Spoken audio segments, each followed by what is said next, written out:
Test.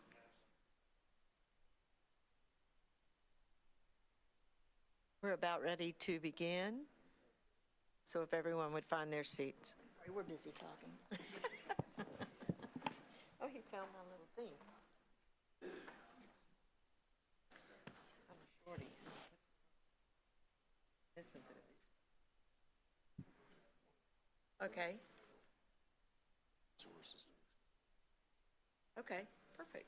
Thank you.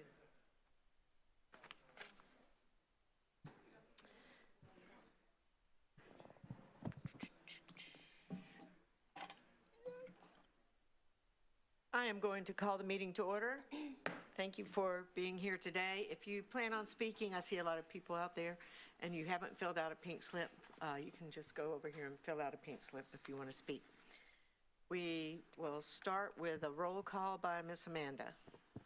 Mr. Perkins? Here. Mr. Stevens? Here. Chairman Campbell? Here. And Ms. Benson?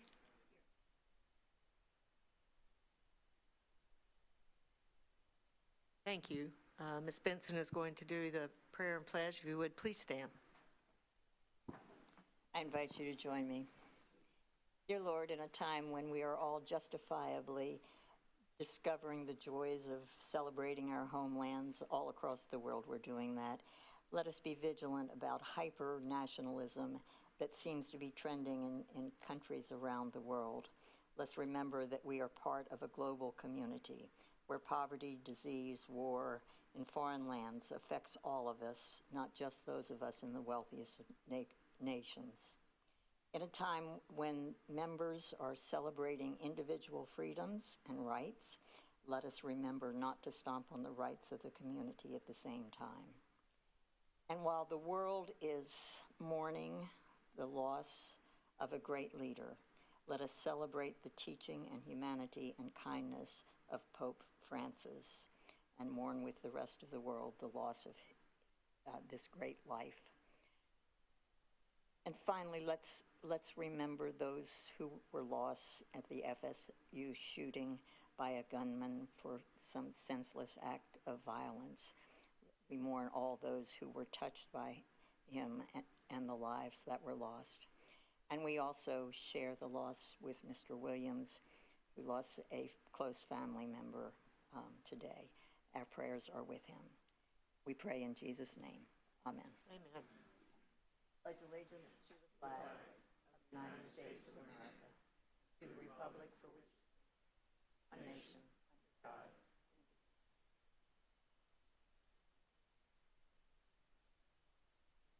Thank you, Mrs. Benson. We move now to the adoption of agenda. Do we have any corrections or additions or?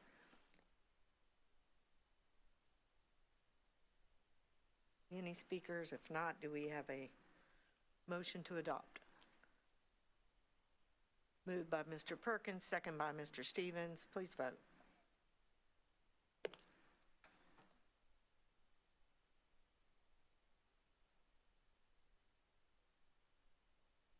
And it passes 4-0. We move now to open forum, our first open forum of the day. I have two speakers. First, we have Ms. Pichelle Schneier.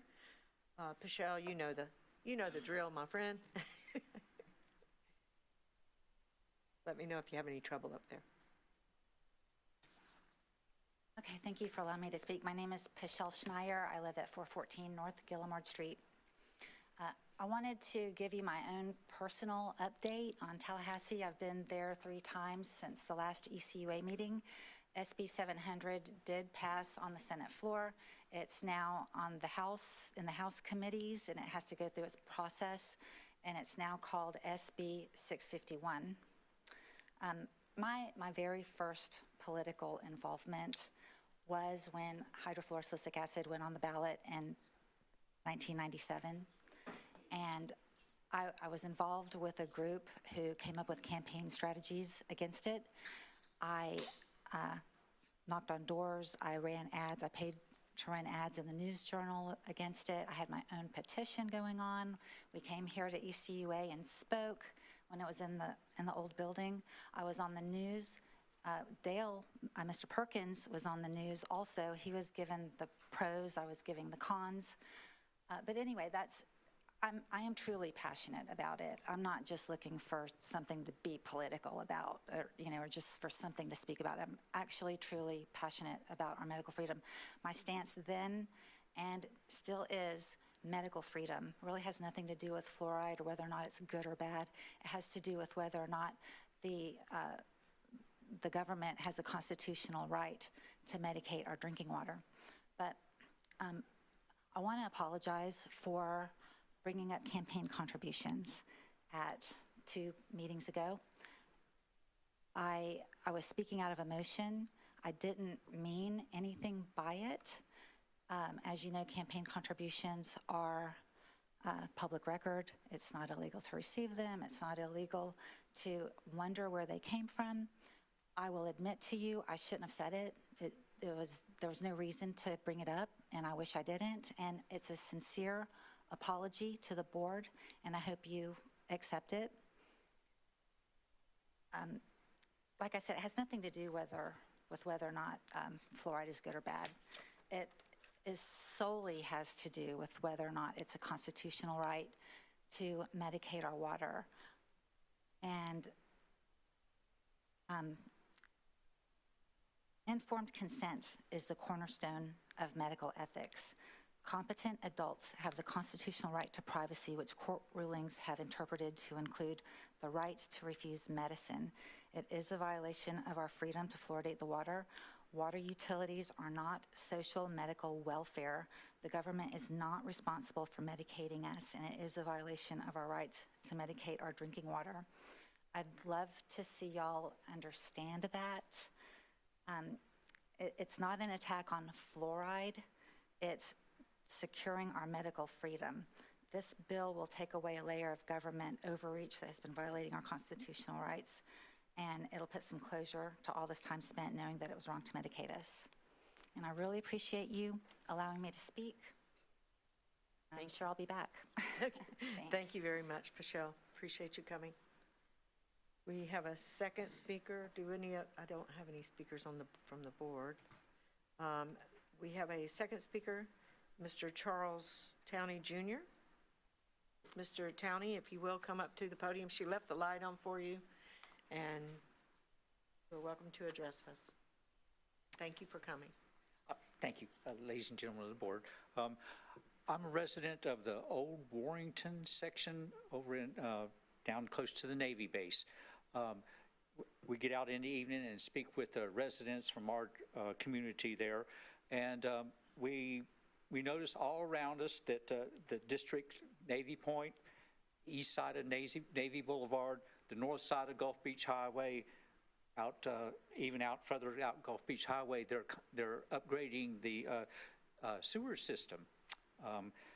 Most of them are in their second, third, or fourth expansions, which by living over here in this area on the bayou, we have noticed a definite improvement in the water quality there. But we're living in this section that's surrounded by upgrades to the sewer system, but there's nothing in the plan for our area.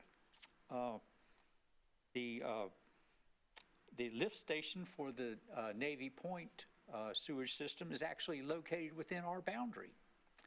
Of course, the county development thing for commercial talks about redoing Navy Boulevard, trying to upgrade the commercial district there, and west on Gulf Beach Highway. Each one of those is on the boundary of our district, yet there's no sewer available for the businesses and stuff there. They all have to operate on septic or some other form or whatever, however they do it. But researching this, we found that they started the first Warrington improvement in 2010, and our section of the community there was left out of that plan. And then recently, I think we had a new plan for 2024, and I'm not sure, but I don't think we're in that plan either. It's just, we see the improvements going in all around us, and yet nothing for our small area right there. And today, I would just like to ask the board, is there, there's not much information as far as what the future plans are. I know that plans today are what gets implemented several years down the road, and as of today, I can't find anything that's even going to happen in the not too far future. Yes, sir. Thank you so much for coming. Your representative, I believe there is Ms. Benson, and I'm going to let Ms. Benson have the floor here. And thank you so much for coming. I certainly appreciate you doing this. We need more of that. We have been working since I've been on the board for the last 20 years to try to get sewer over on the areas near surface waters, which is your area. And we have gone through a great deal of the Navy Point area, the Warrington area, and so forth, adding sewer, as you have observed. It is extremely expensive to do this. It costs, the number keeps going up, but in excess of $10,000 per tap for us to put that in. And we give incentives for people to tie in because we think it's important for them to do it. And we're finding that when we do sewer expansion now, people are not tying in, which is terrible because we've made the investment and yet they're still on septic tanks. So this is a problem that we have encountered in trying to keep moving forward, but we are.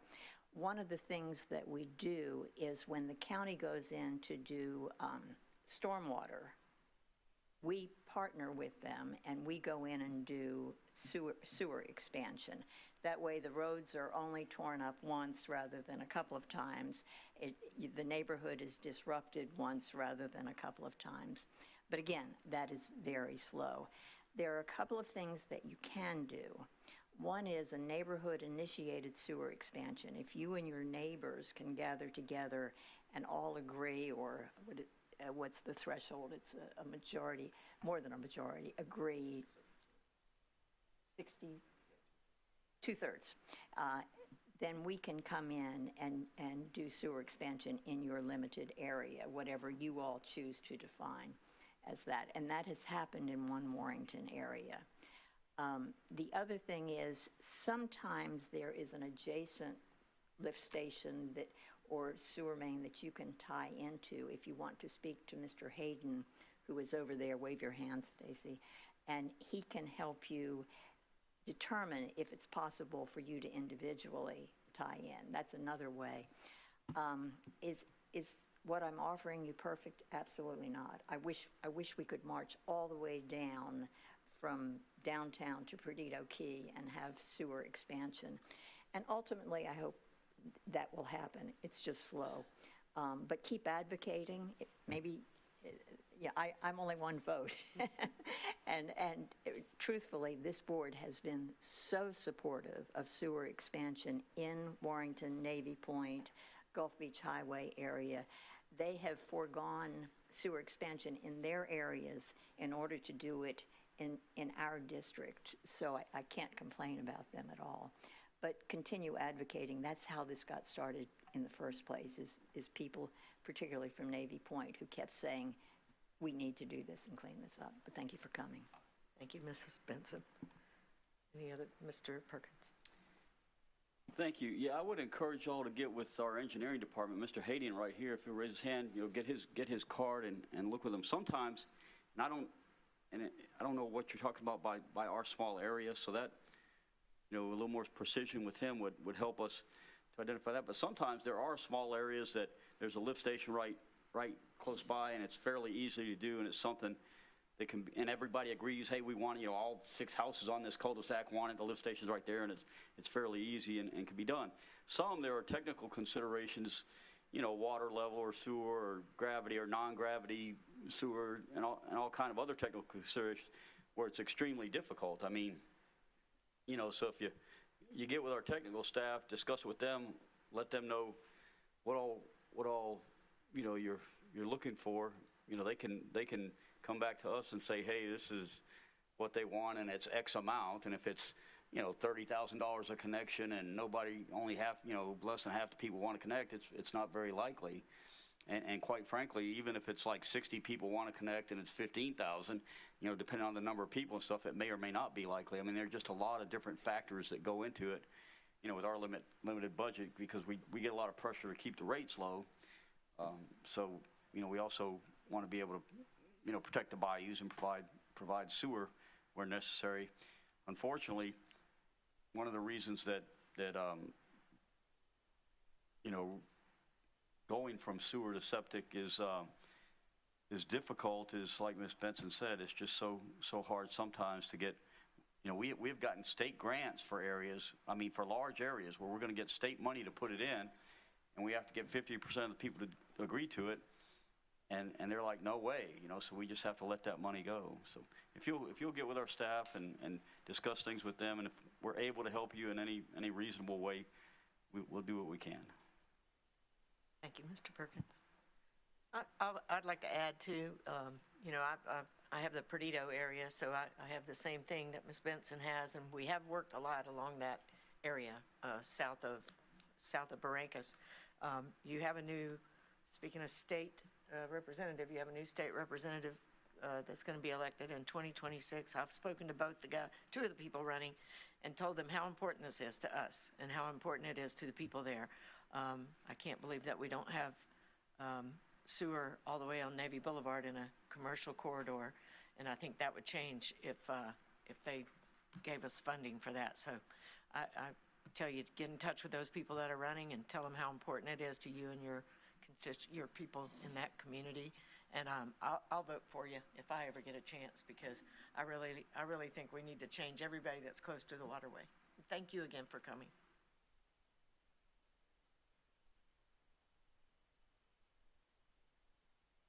We move now to, many other speakers.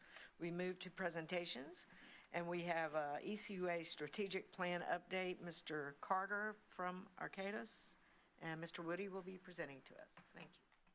Thank you. We go ahead and open that up. They will open it up, and we also have a paper copy in front of us. Excellent, great, thank you. Good afternoon, and thank you very much for the opportunity to give you an update on the 5-year strategic plan. You may recall we were here in January talking about the process. And then prior to that, in December and January, we were able to engage with ECUA in an interview. We also met with members of the leadership team within ECUA, and they pulled that together as a framework for the development of the strategic plan. Today we're going to run through where we are. So very quickly,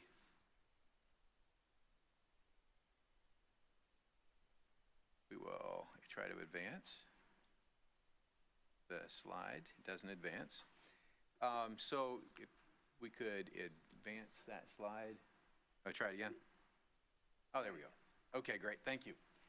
So just very quickly, a reminder of the strategic plan. What's the purpose of it? Well, it's a document that really guides decision-making. It sets a framework that identifies priorities, it aligns resources, it provides an objective kind of standard or basis to have discussions about the various things that you are trying to do over that course of time. Some of the key things it also does is really aligns all the programs that are going on within the utility and clearly communicates to the community what these priorities are, as well as what some of the challenges are moving forward.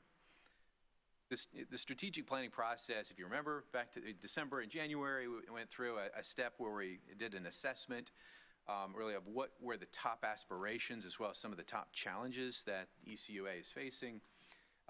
The aspirations we'll go through quickly that we'd heard was to really develop a progression or succession plan for ECUA employees, right, from mid-level and up, to effectively prioritize and resource projects, so having a very clear, transparent, objective way of selecting what projects get invested in and moved forward, creating a culture of continuous improvement, having funding to address the critical CIP needs, capital improvement needs, Improving the use of digital tools. There's an explosion of opportunity with different technologies that are out there, but being selective and deciding what makes sense for your organization and implementing that. And then establishing a robust asset management program.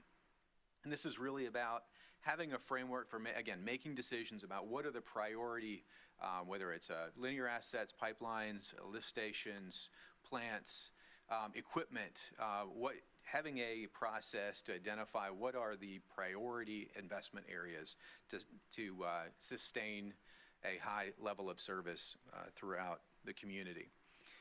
The top challenges that were identified are something that the entire sector is facing, but yeah, that doesn't help you. In fact, that is, you still have to have that in your plan and develop some strategies to address that. But the challenges are recruiting and retaining, right? We are a declining market in the sense that there are fewer and fewer. The rate of folks coming into the water sector, water, wastewater, and solid waste sector is dropping year over year. So we also are, as everybody is, struggling to find funding outside of revenue, outside of what we can generate ourselves, and making sure that we're aligning those with the different projects and infrastructure investments we're trying to make.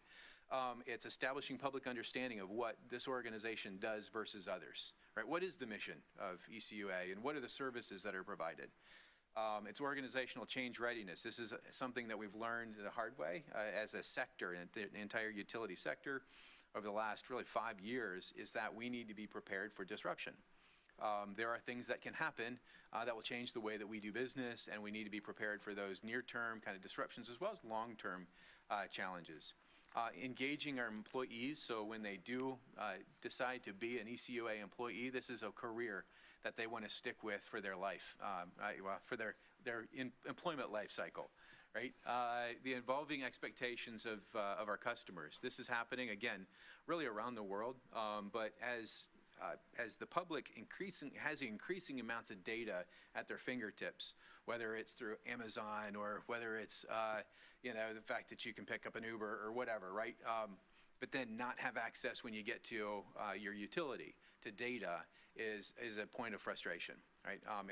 In a lot of sectors. And so these were things that we wanted to look at as we were developing this 5-year strategic plan. But before we get into the specifics of what is of kind of the direction and the priorities and the focus areas, you start with laying a foundation. And the foundation is built on 3 things. One is, what's the vision for the organization? What is it that you're trying to achieve over those 5 years? So at the end of the 5 years, looking at that and saying, yes, we can see that the investments were made, energy was committed to this, achieving this kind of goal or picture or caption.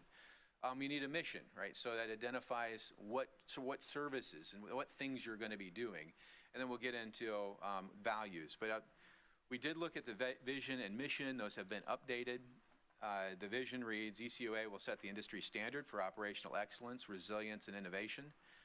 Very key to ensuring that what is being done here is industry best practices, while being recognized as an essential partner in the protection of public health and being an employer of choice. So it's very important to your leadership at ECUA to have both in here this service to the community as well as service to folks that are part of the organization.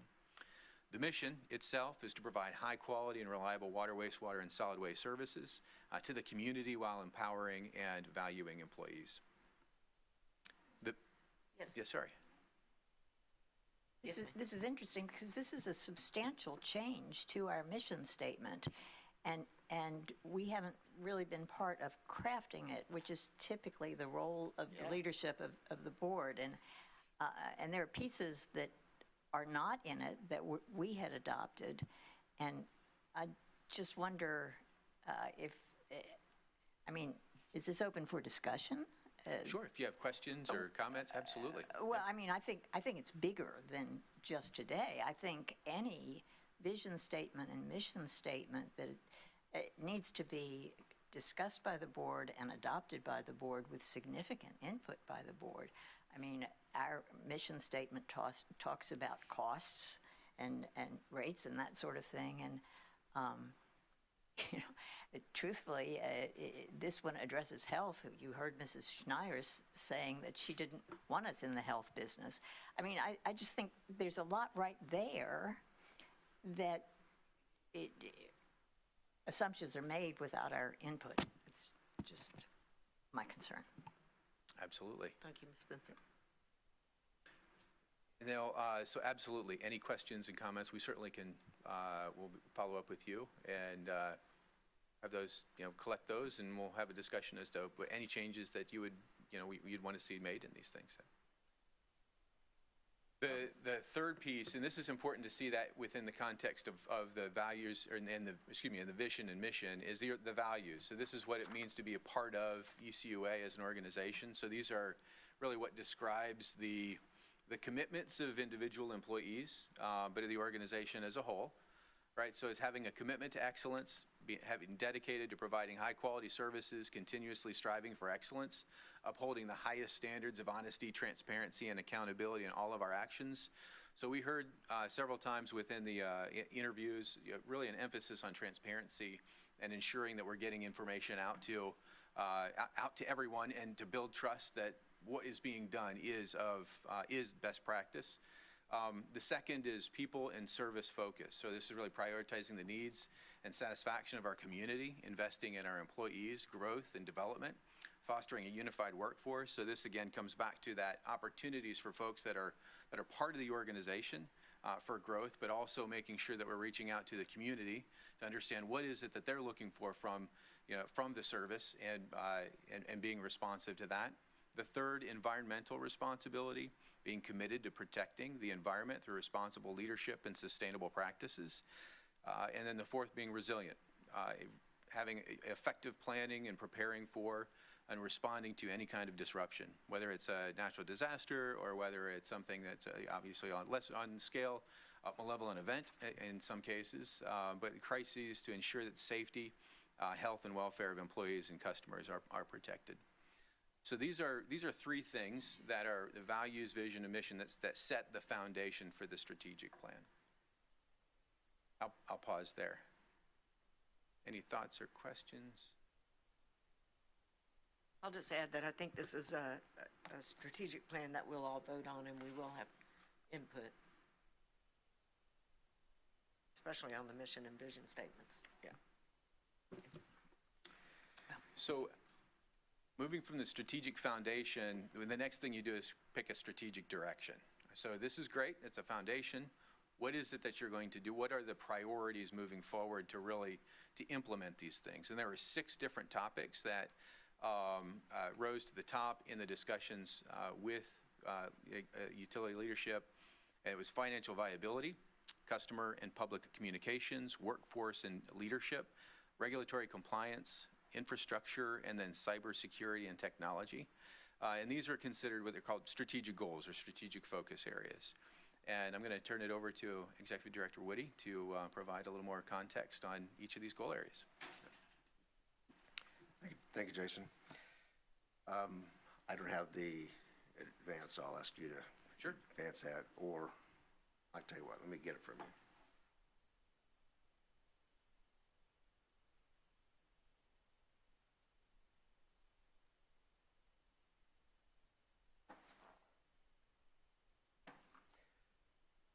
Our strategic goals, as Jason had just mentioned, are itemized there above.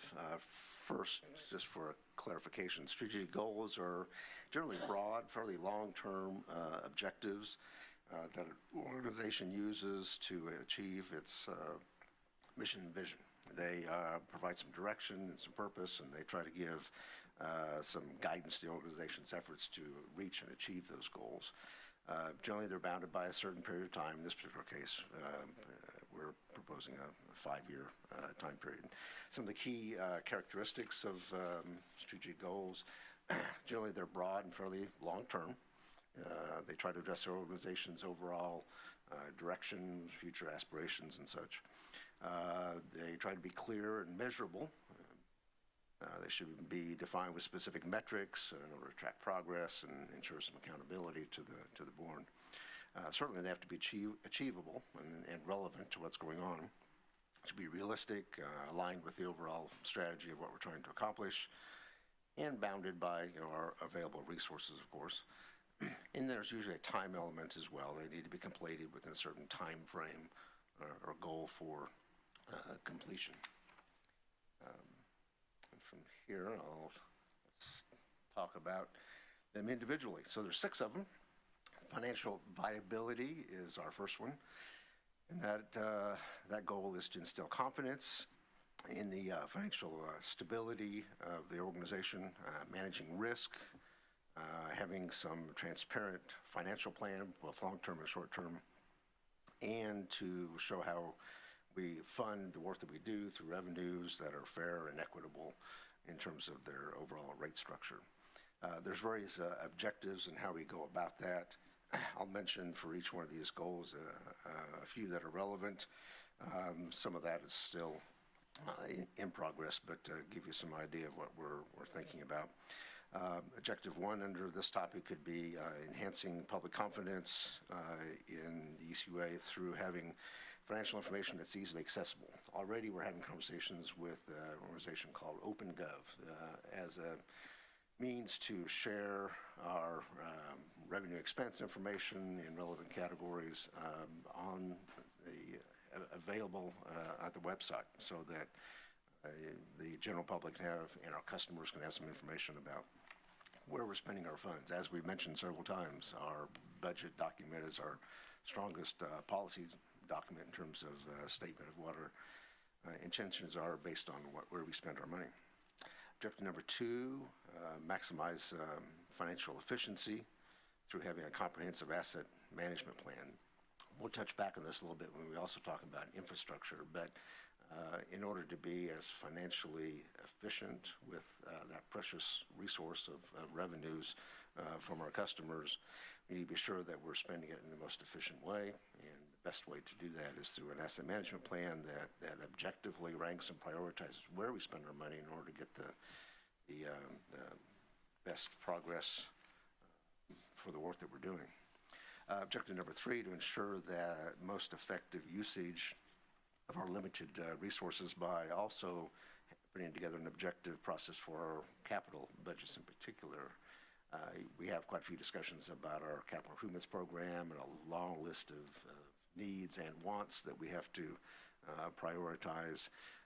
We're working as we speak on a new ranking process matrix for prioritizing that takes into account many things, risk, the life of a project, whether it's grant funded, whether it's environmental concerns, whether they are particular priorities of the board, various things that help us deal with ranking and prioritizing where we spend our funds.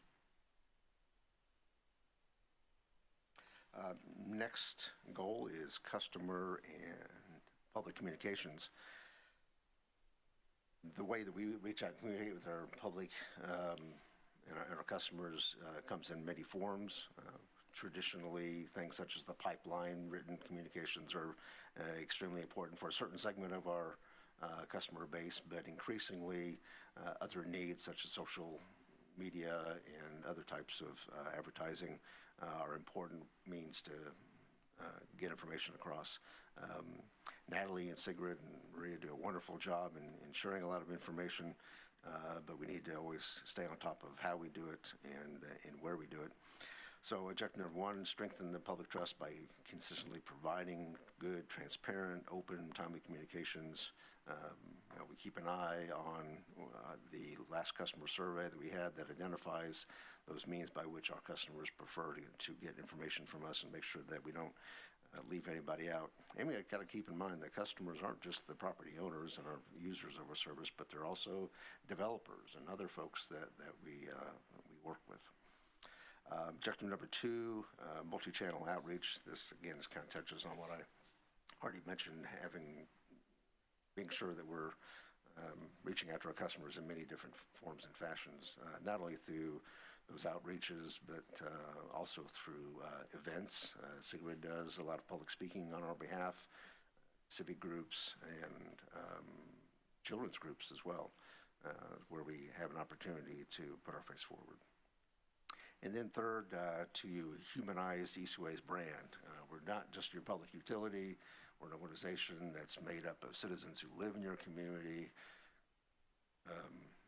or shop in local stores, go to local churches. Our children go to the local schools.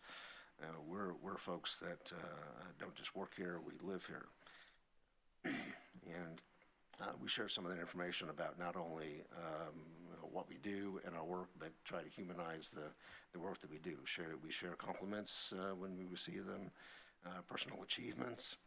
For instance, last year, one of our operators received an Operator of the Year award for all of the state of Florida. We do day-in-the-life videos and produce other types of information that adds a human element to the work that we do.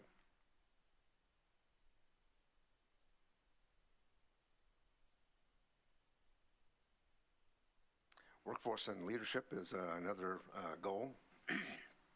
It's important for us to try to be an employer of choice.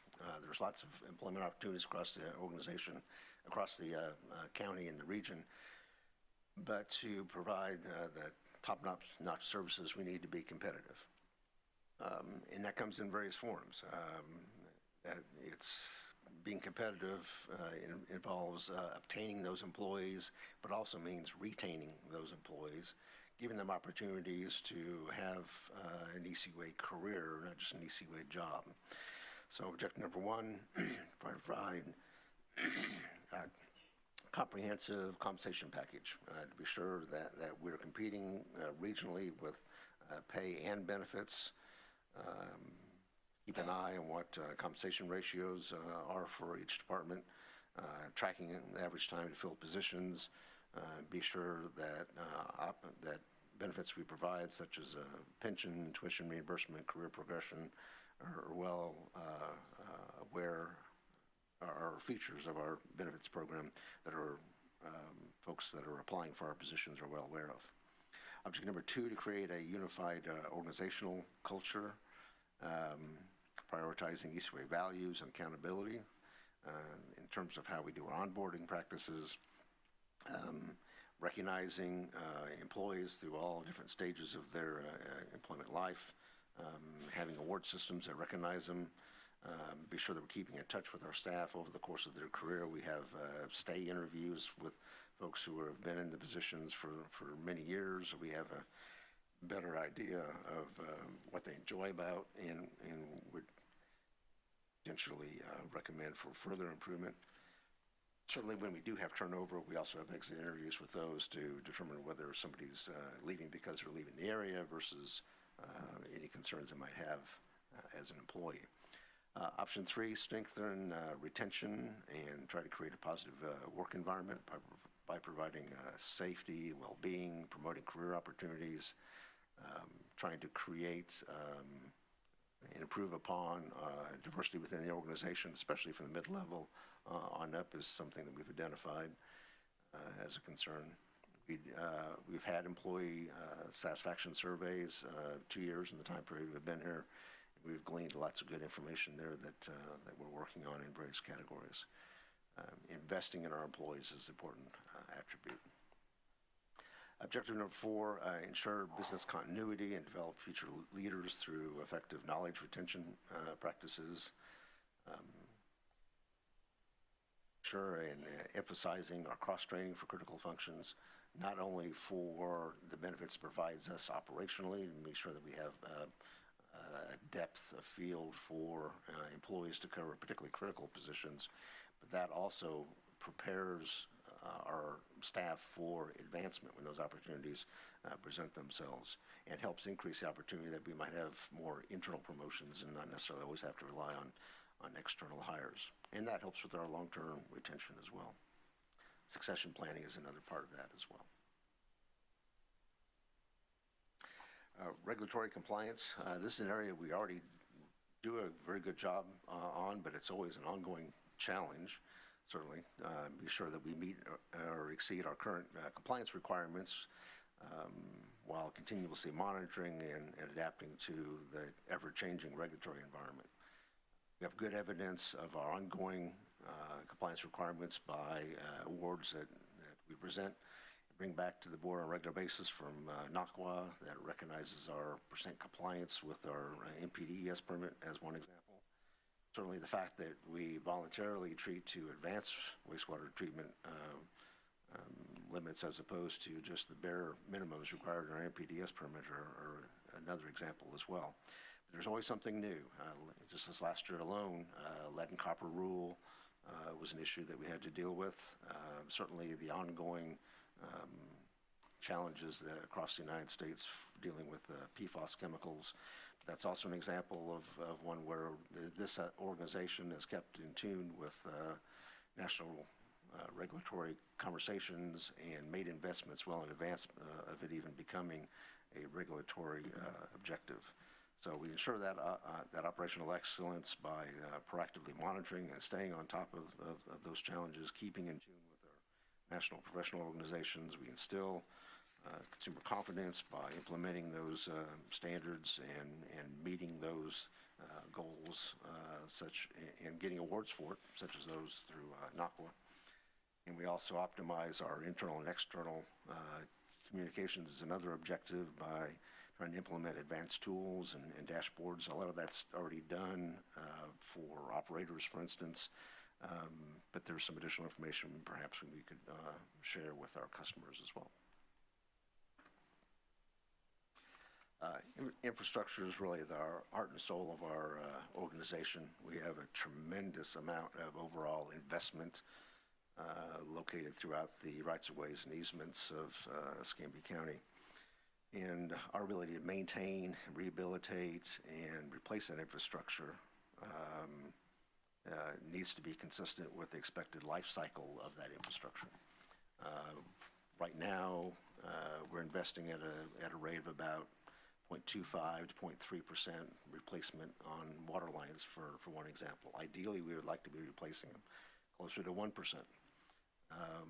That takes commitment of revenue and investment, but also some of that can be gained through efficiencies in our organization. Some of that is commitment by the organization and our ratepayers to keep up with obsolescence as it occurs. But prioritizing that efficient, proactive maintenance is the way that we get the most life out of every piece of infrastructure that we have.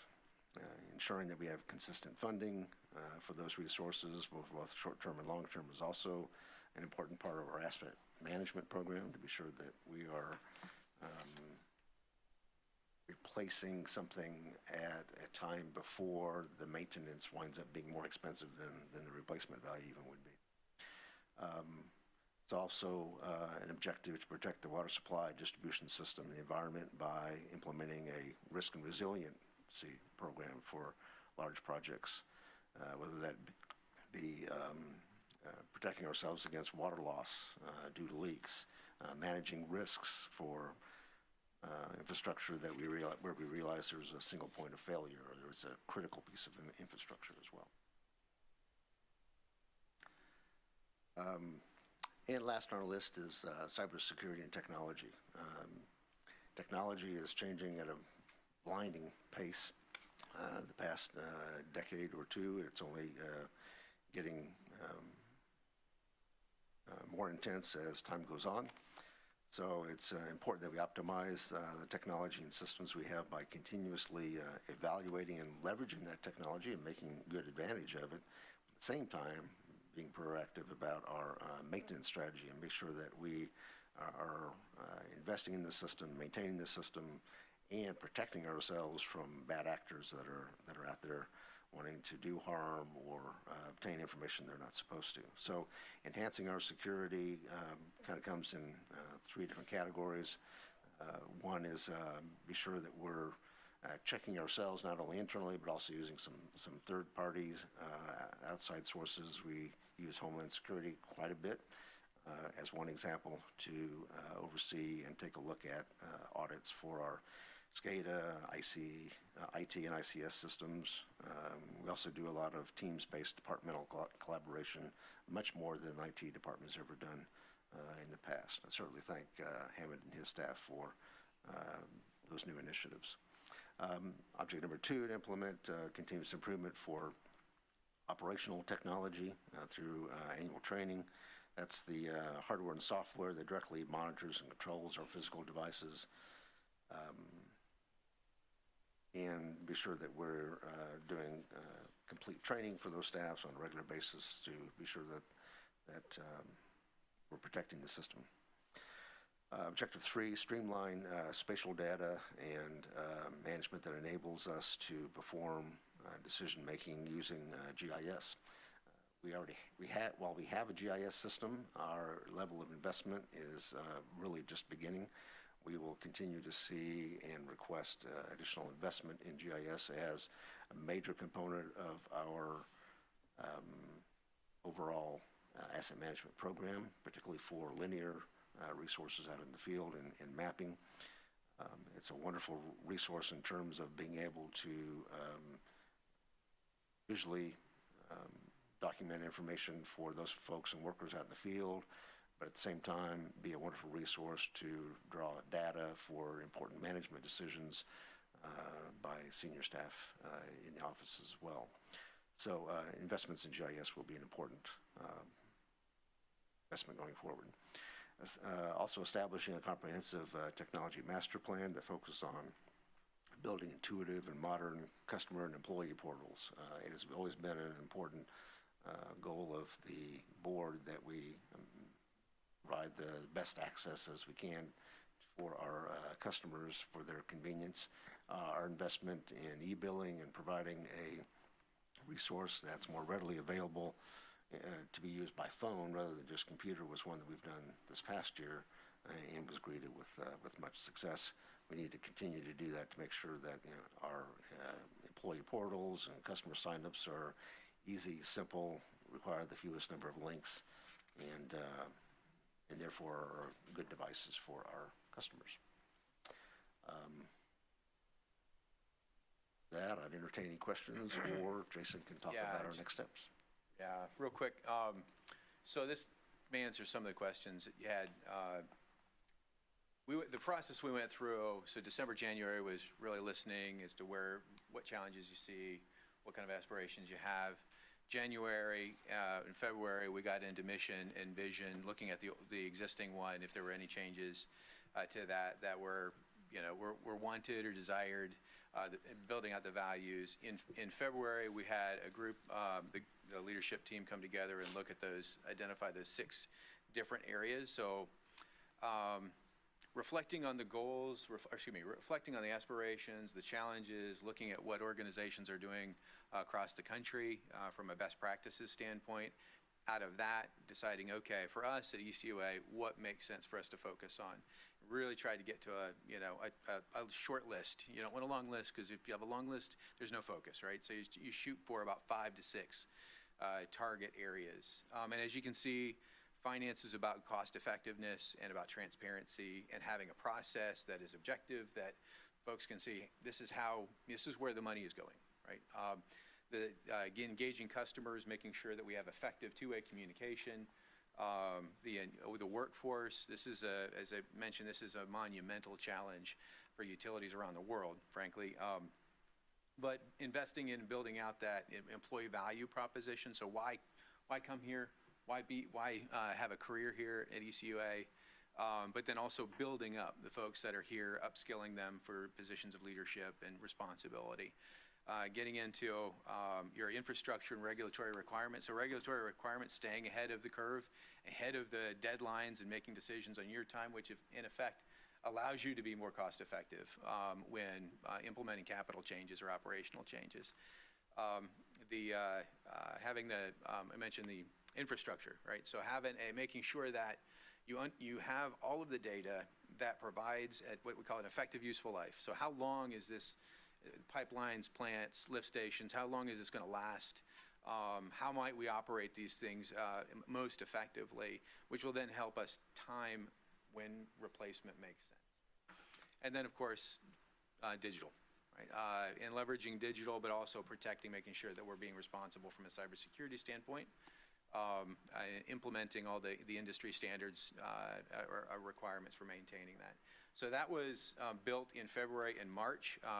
In March, we had these objectives and key results, which are measures that Bruce went through, and that was with a group of about 30 of ECUA staff, and here we are with the draft plan.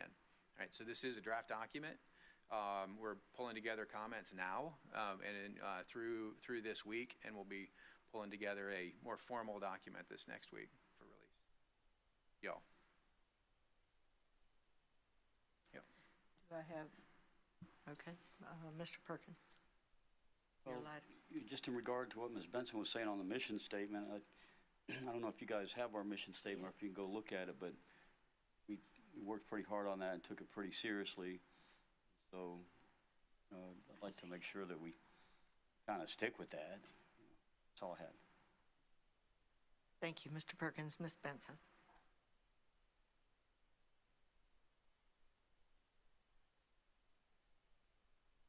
Sorry, thank you. I'm trying to read between the lines. This is primarily an operational strategic plan for Mr. Woody and staff and so forth. I guess that's what I'm seeing. But obviously, it has implications on board policy, huge implications on board policy. And when we meet next month to do our budget workshops, I mean, our budget's got to correspond with this. And so as I look at the budget, I need to cross-reference where items are in the strategic plan. So if we had someone who talked earlier today on sewer expansion. If I were to look at our budget and say, how much money are we going to allocate to sewer expansion? Where in this document would I look to see how that is in our strategic plan? I mean, Yeah, that would be there's two objectives that touch on that, the finance and then the infrastructure. It doesn't tell you whether or not you're going to do that. What the strategic plan is described as a process that you go through to look at projects. Is this project, does it meet the priorities? Mr. Woody talked about a matrix, or he talked about a structure for rating projects for benefit, for risk, weighed with cost, and you'd have to go into more detail than I could on that. But what you do is you look at what the strategic plan doesn't get into that level of detail. It just says, look, we're going to have an objective approach for rating the project so that we can compare those against, say, a line somewhere else that may be near its effective useful life. So it's due to start breaking down, right? And so just again, making as much as you possibly can an apples to apples decision on what projects move forward. And if I can add to that, a level of risk is environmental, and that's one of the main reasons that we make investments in extending the sewer system, especially in areas where they're currently served by a septic tank and they are near bodies of water. Thank you. Yes, ma'am. Please continue. So I'm trying to get my arms around this document and what it does for our organization, and I can see it's a matrix for making decisions. But when I think of a strategic plan, I kind of like the idea of this is where we want to go, and this is how we get there. And so we have some areas where we may just kind of hobble along, and we have some areas that we may want to concentrate on. And I would see a strategic plan at least identifying so every budget, we look at recycling, and we kind of commit to some money, but we're kind of nervous.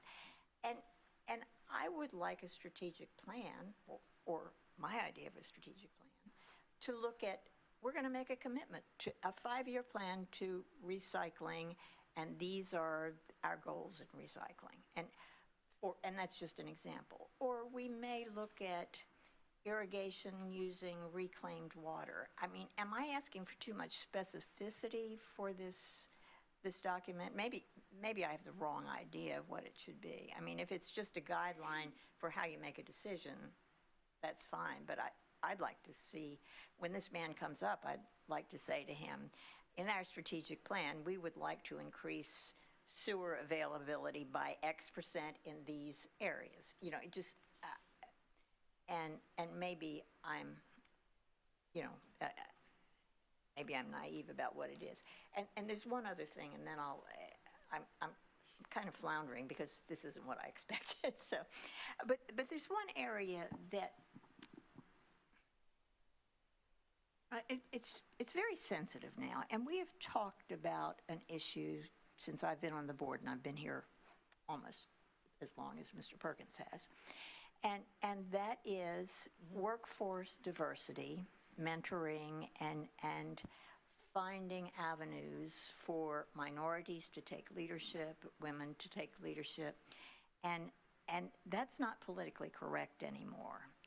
But I think that there are some values to this, and I don't know how you do that in today's climate, but I think in terms of our workforce, there's some real value in finding these areas of mentorship, of providing educational avenues for some of the people. I mean, and I think it's tough, particularly now it's tough, but I think the strategic plan ought to at least say this is real.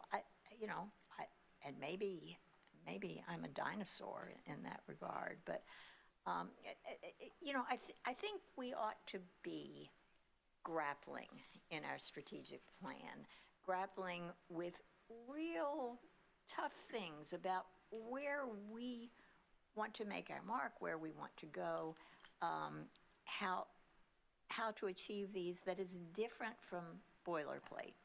And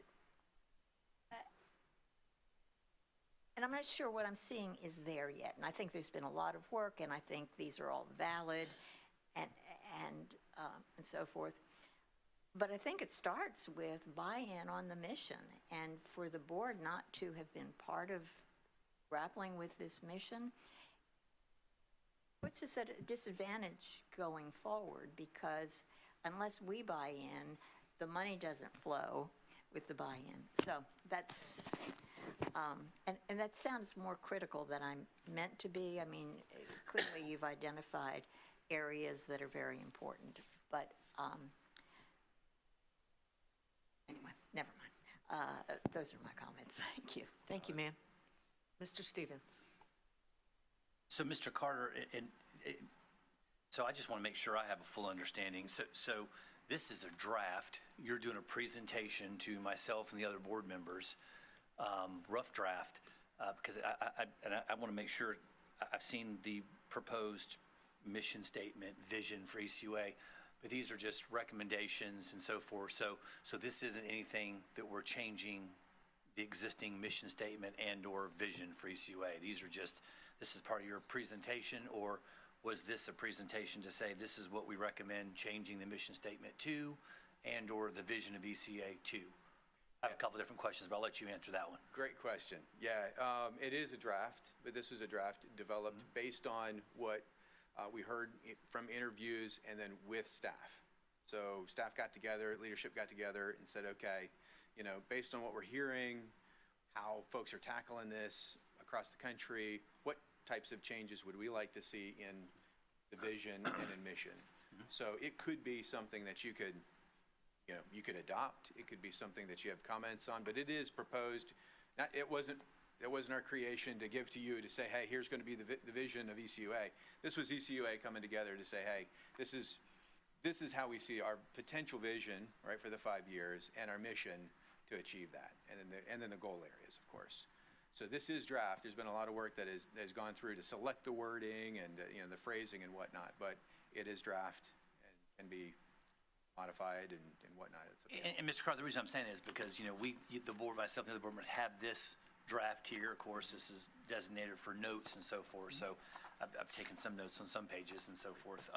So I'm assuming that we're going to be taking this, and this would probably be a question for you and or Mr. Woody, but I'm assuming we'd be taking this, making our notes during this board meeting. I'm sure Ms.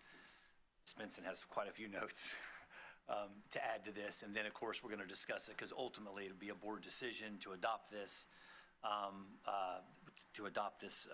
the final draft after the board's, comments were taken into consideration, and especially as it relates, I'm sure, to the vision and/or the mission statement for ECUA, along with, as Ms. Benson alluded to, more specificity on what the ultimate goal is, and then, again, the metric system on how we achieve that goal. So those would be some of my recommendations as I write in here. And then I'm assuming you're going to come back to us, or Mr. Woody will come back to us at some point and say, okay, here, after the board's recommendations, after the board's comments, additions, as I'm sure there will be several, here is a second draft for you all to review, and then upon acceptance of that, we would vote on that of some sort, I'm assuming. So I'm making a lot of assumptions.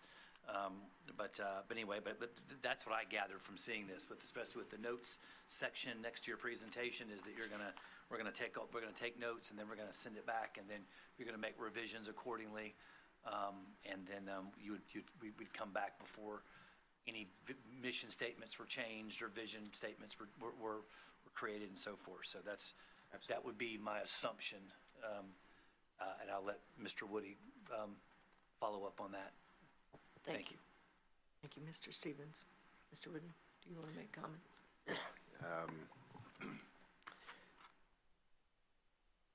These comments are very well taken. Certainly, the role of the elected board is to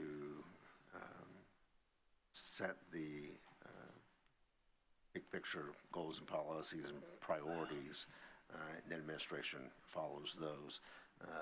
Ideally, those set by the board, then objectives, goals to achieve those are largely an administrative task.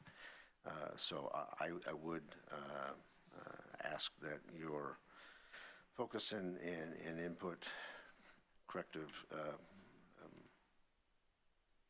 constructive criticisms be focused in the area of the mission statement and vision, and then hold us to account to provide goals and measurable objectives to help achieve those. Just as a reminder, and for your handy convenience, there is a copy of the existing ECUA mission statement on the cover of your agenda. As it currently reads, it says the mission of the Emerald Coast Utilities Authority is to promote the quality of life of the Emerald Coast by providing water, wastewater, and sanitation services in an effective and efficient manner. The version that is in the current draft that we brought you reads as follows: to provide high quality and reliable water, wastewater, and solid waste services to the community. And this section is admittedly new, while empowering and valuing employees. So that's the largest departure from the existing version, but it is and needs to be a vision and mission statement that the board endorses and wants to put forward. Thank you. Mr. Perkins. Well, and yeah, that's the, the minor change in the mission statement. The mission statement. You can go online and see our mission statement, but also, far more importantly, right under that, we have core values that we included as part of that mission statement.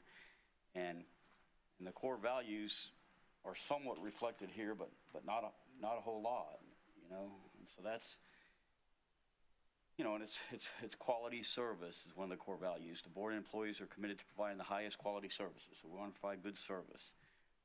Reasonable prices, that could be financial viability, but, we also are focusing on reasonable prices while we're looking at that we could be very financially viable and have totally unreasonable prices, so, and environmental stewardship, that's a core value.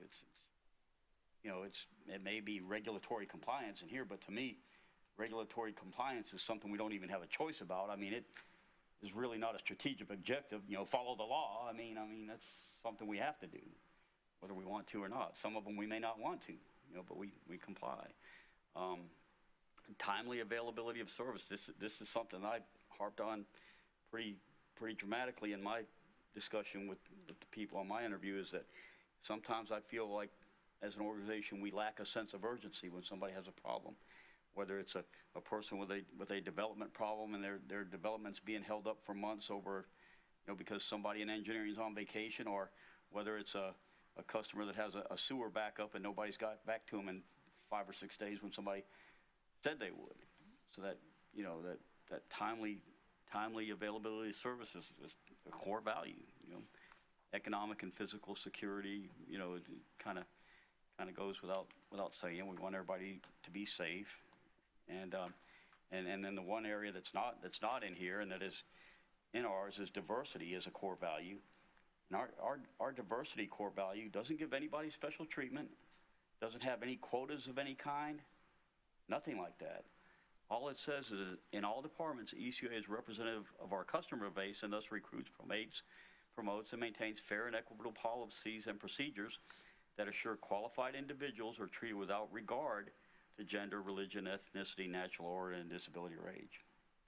So it's a core value. We want to be diverse. We don't want to give special, consideration and hire, all old white guys over 50 or all young black females under 30.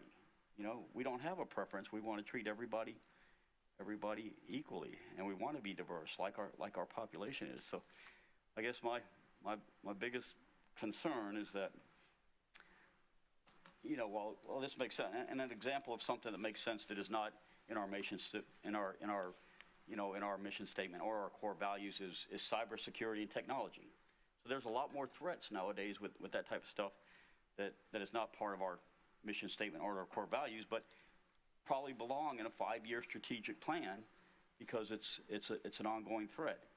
And so what this basically is this is not, a value statement for the organization or anything. It's like, what are we going to be focused on for the next 5 years? What are the real priorities for us for the next 5 years? And I would, and I guess we will, as we go on, try to align it a little bit with our mission statement and core values. I think that's kind of what the board members are having a little angst with. That's all. Thank you, Mr. Perkins. I'll weigh in. I don't have any issue with the vision statement or the mission statement, but I agree with Dale. We do need those core values, and those, to me, are very striking. And I agree that with Ms. Benson on, it's funny, when you get at my age, you know a lot about your business that you do, and I was asked to do a magazine piece last week only because I'm probably close to retirement, and they said, what would you tell a young person starting in your career? And I said, I read a book recently, and it's called Find an Old Gorilla. And I would find an old gorilla. I would find somebody that's been there, done that, and pay attention to what they're saying. So I'm an old gorilla. We're some old gorillas up here. But yeah, I do think we need to listen to what the people that have been here for a while, have to say, including the employees and the board. And so I appreciate all the input from my board members. I do agree that we need that commitment to a few things that we've always been committed to: recycling, septic to sewer, irrigation, purple pipe. I'm a big purple pipe lover. But one of the things that concerns me is, are we ready for AI? Because 30 years ago, they said they were bringing computers in, and I went and took a class on computers. That was 30 years. We've gone as far in 30 years that I can't even believe it. But I found out recently we're going to go as far as we've gone in 30 in the next 5 with AI. And I'm afraid that we're not ready for that. So that's my biggest concern is, are we ready for what AI is going to bring in the next 5 years? It is going to change our life in so many ways, and I'm just not sure that we're ready, and I want that to be part of our strategic plan. That's all I have to say. I think you have done a fantastic job with this, and I think now you've got some more things that you're going to be adding to it when you come back to see us. Thank you very much for your presentation, and thank you for all the hard work on this. I participated as well. I know Dale said he did, and I appreciate you offering us the opportunity to weigh in.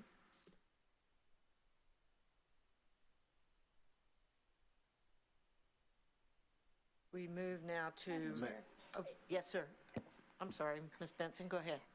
So what is the mechanism for taking this to the next step? How do we weigh in, and how do we morph this into something that's the final draft? Thank you. Yeah, Mr. Carter. so what we can do is, if that works for you, I mean, we can email you directly this version of the draft document and just collect your comments that way. We'll pull that together and then summarize it in one. We can reflect, hey, these are the provide to all of you a link to all of the comments that we received.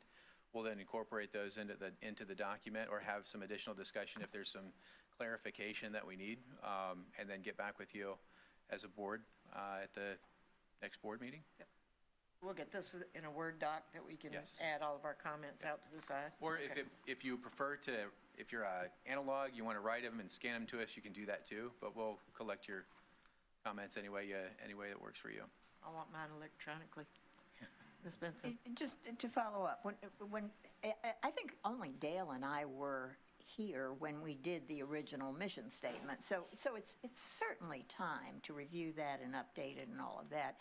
But as he said, we spent a lot of time workshopping that and thinking through all of those elements that he described in it. And there's some real value in interacting with my fellow board members rather than me in isolation jotting down my thoughts. I mean, I don't know if we need to do that in a special meeting or if there's no appetite for that, but these kinds of things are best done in a collaborative setting, I believe, rather than in isolation. And I would just pass that to Mr. Woody so that perhaps he can make a recommendation for how we do that, because I want to hear what the other people say. I don't want to read a distillation of this. I like that opportunity to interact. Thank you, Ms. Benson. I think everybody's nodding. Thank you so much again, Mr. Carter. I look forward to seeing the end product. We move now to the Recycle Star, and I believe Mr. Stevens is going to pull that for us today.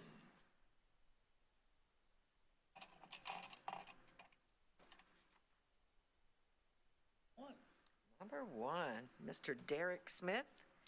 Thank you for being such a good steward and being a good recycler. It is so important. I also want to thank Charles and Darlene Miller, Nathan Folkers, Rita Miller, Michael and Teresa Scott, John and Joan Murphy, Jack Hildreth, Scott and Donna Medill, and Derek and Joy Grant for being great recyclers. Derek, your name was drawn. You will get a sign in your yard, a gift card, and recognition in our next newsletter that goes out.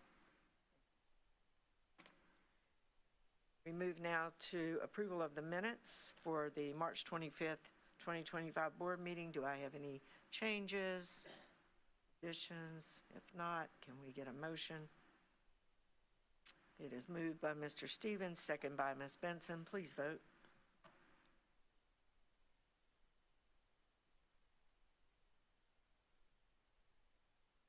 And it passes 4-0. We move now to the report of the Citizen Advisory Committee on April 15th, 2025 by Mr. Perkins. Thank you, Madam Chairman. The committee met on April 15th, and the first item that we discussed was we got a great video on the materials recycling facility, very well done by staff. The committee members had a lot of questions, really liked it, encouraged staff to get it out on social media, and it was the committee in general seemed to be excited about the continued recycling effort. Item 2 was General Resolution 2547. The general resolution authorizing the executive director to execute a utility service agreement containing a cost-sharing provision in accordance with this resolution for the Oak Hill Point development to relocate a portion of the water main along Burgess Road with the amount of $145,500 and authorizing the transfer of project funds. That item passed the committee. Next item, item 3, adoption of general resolution GR 2548, a general resolution authorizing the executive director to execute a utility service agreement containing a cost-sharing provision in accordance with this resolution for the Homewood Suites System Extension Project for water and sewer, and authorize the transfer of funds in the amount of $110,000 from CIP project number CA001, oversizing water and sewer lines, and authorizing the transfer of funds in the amount of $107,885.56 from CIP project number CS0020, Highway 29, oversizing to a newly created CIP project number for Homewood Suites water upgrades. That item also passed the committee. Next item is resolution number GR 2549, a general resolution authorizing the executive director to execute a utility services agreement containing a cost-sharing provision in accordance with this resolution for the towns at Old Barrancas System Extension Project for sewer, and authorize the transfer of funds in the amount of $163,607.56 from CIP project number CS0020, Highway 29, oversizing to a newly created CIP project number for towns at Old Barrancas, Force Main, which also passed the committee. Unless there's any items any board members would like to hold, I will move adoption of resolution items number 2, 3, and 4. And it is second by Ms. Benson. See any speakers? Not, please vote.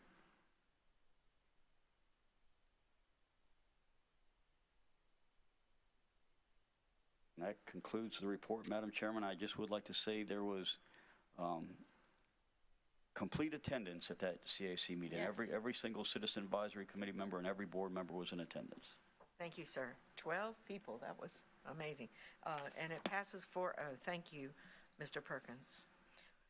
We move now to the consent agenda, and as normal, I will read each one and allow Mr. Woody to weigh in, and then we will hold any that need to be held or vote on them as a consent agenda. The first item, item A, is adoption of special resolution number SR 2502, a special resolution authorizing amendment to the ECUA Code Chapter 14 for rates, fees, charges, and assessments for utility service and providing an effective date. Mr. Woody. Do you want to take A, B, and C? You want me to read them all? Let's take them separate only Okay. because the third one we have a little bit of changes to. Okay. But you're astute to point out that the next three are all special resolutions as opposed to general resolutions because they are edits to the ECUA code. This first one, SR 25-02, is an amendment to the ECUA code, chapter 14.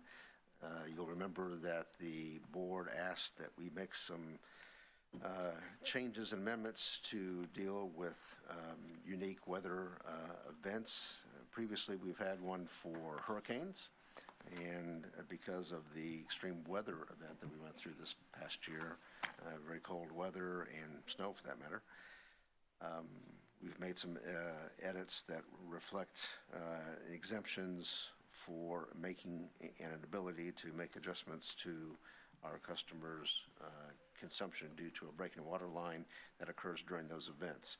Specifically, in order to distinguish a special event from just any old cold weather event, important phraseology on page 25 of 147 of the code says now, event directly caused by a named weather-related event, or which would be a named hurricane, or weather resulting from a declared local, state, or national state emergency impacting ECUA service. So we still have the opportunity for someone to get an adjustment based on a regular water leak, either at full or half. Those are one time, but now we have added an exemption not only for a hurricane-related event, but other named weather events. Last year's blizzard was an emergency. It was declared emergency, right? Yes. Right. I thought so. Right. Certainly was. Thank you, sir. Item B is adoption of special resolution number SR 25-05, a special resolution authorizing amendment to the ECUA code in Chapter 12 for personnel and providing an effective date. Mr. Woody. This is a general update to Chapter 2, which deals with personnel. It's been quite a while since this chapter was revised. It's little bits and pieces all over.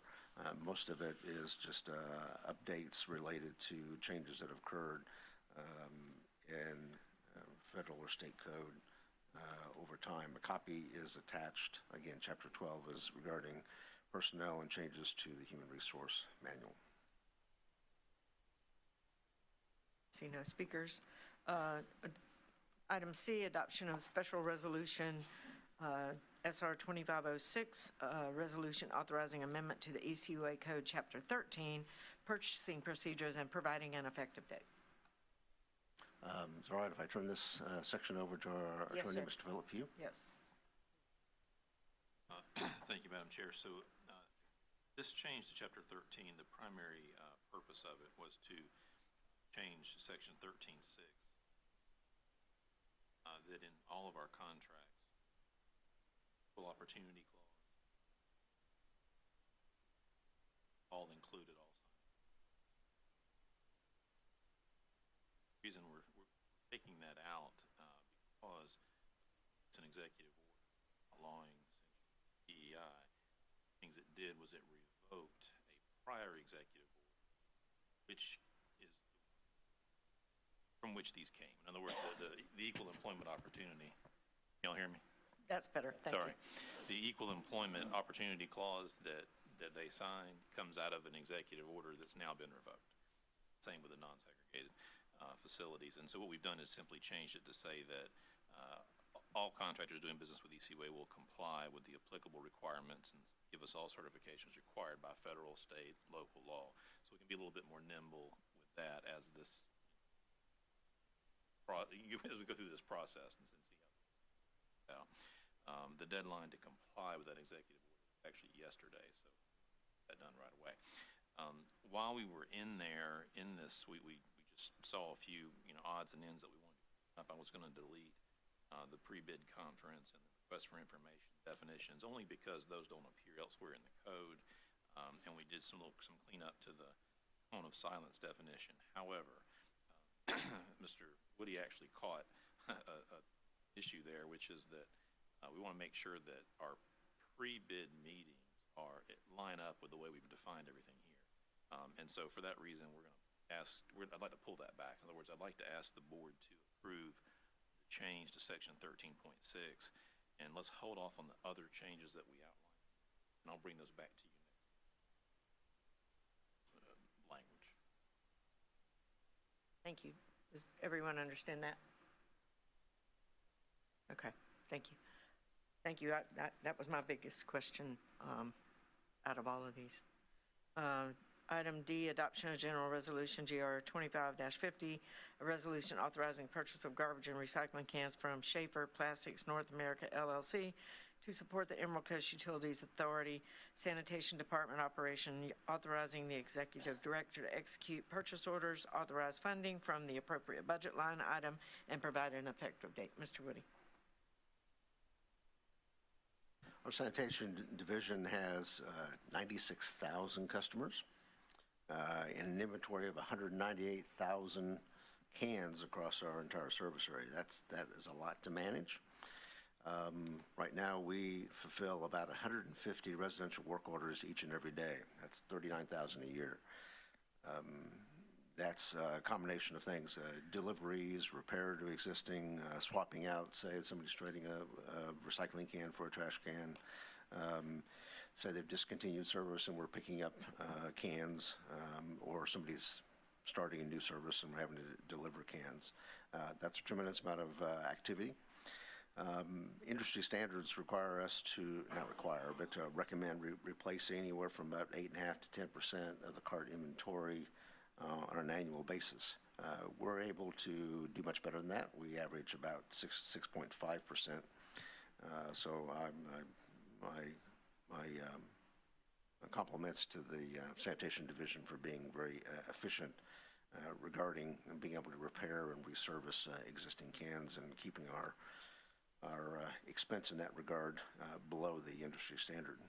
I'd also like to credit, the purpose of this contract is to buy a larger quantity rather than buying our cans piecemeal to get into a larger contract for the entire year. I'd like to credit Mr. Tommy Fitzpatrick, who went to a recent waste conference and sought out purveyors of cans and worked with many of those and found some interested parties to competitively compete with our next contract. Right now, in past, we've been paying about $55 for a 90-gallon can. This particular contract is for $50.25. We've come down in value. They also provide a larger delivery, about 200 more cans per delivery cycle than our prior supplier. So we're also saving about $2,500 per truckload when they're delivered as well. So very pleased with that and pleased to recommend proceeding with this contract for can replacement. Thank you, sir. Sounds like good news for our constituents. Adoption, we move to adoption of General Resolution GR 25-51, a resolution authorizing the Executive Director to execute an interlocal cost-sharing agreement with Escambia County for engineering services for replacement of transite water mains and sewer expansion on the Oakfield Palafox Drainage Improvements Project and establishing a project and authorizing the transfer of use project funds. Mr. Woody. As with all projects, they come in two phases. First, we do engineering and follow with construction. So this is just on the topic of engineering, but it's a cost share project coordination and cooperation with Escambia County. If you look on page 96 of your agenda, you'll find a map that shows the location along Old Palafox Highway, where the county is going to be doing stormwater drainage and other types of improvements. While they're working in that corridor, we would like to replace some older water line in the area. We'd like to replace the existing transite water mains, which are brittle and have a useful life that needs to be replaced with PVC and ductile iron in various locations. Our cost sharing agreement on this will be 32% county, 68% ECUA, based on the value of the improvements being replaced. Thank you, Mr. Woody. Do not see any speakers. We move to adoption of General Resolution GR 25-52, a general resolution authorizing Executive Director to execute change order number 3 to the Shavers Construction, Inc. for CIP project CS 491A, resumption of construction of the Pensacola Beach Reclaim Phase 1B, Part 1, ratifying the transfer and use of project funds and providing an effective date. This is for a final closeout change order for the project on Via de Luna. You'll see the location map on page 108 showing we installed a reclaimed line as part of the 1B phase part 1 project.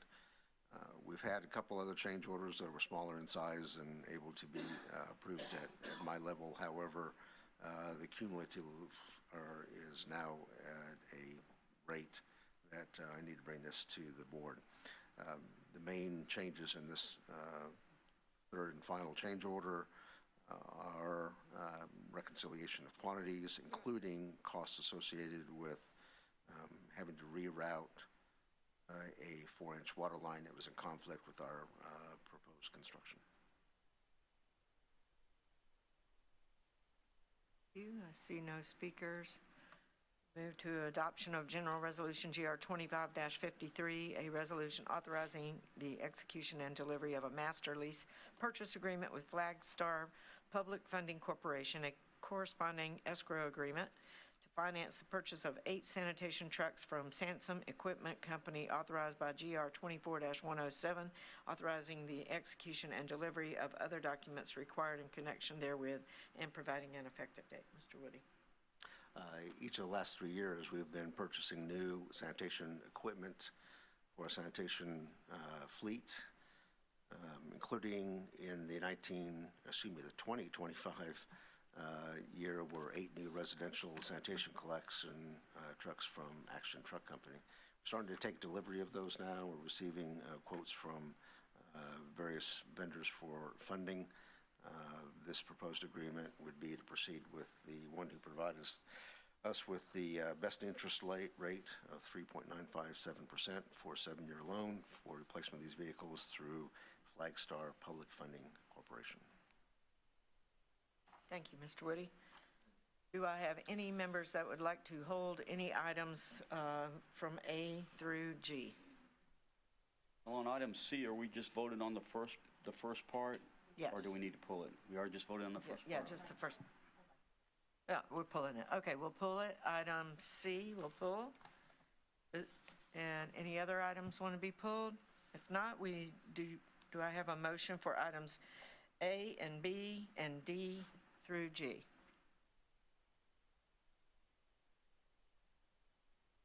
Moved by Mr. Stevens, second by Ms. Benson. Please vote.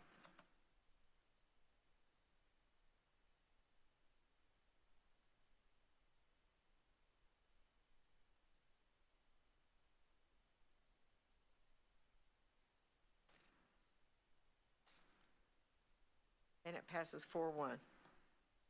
And now we will entertain. Pardon me? Yes, 4-0. I'm sorry, did I say 4-1? 4-0. Passes 4-0. Okay, yeah. Sorry about that. I'm trying to look and see what item I'm going to. Adoption, so we go back to item C. Mrs. Benson. Yes.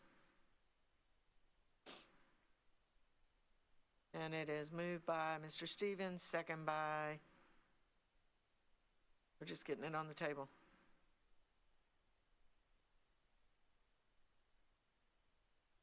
Second by Dale Perkins. Okay.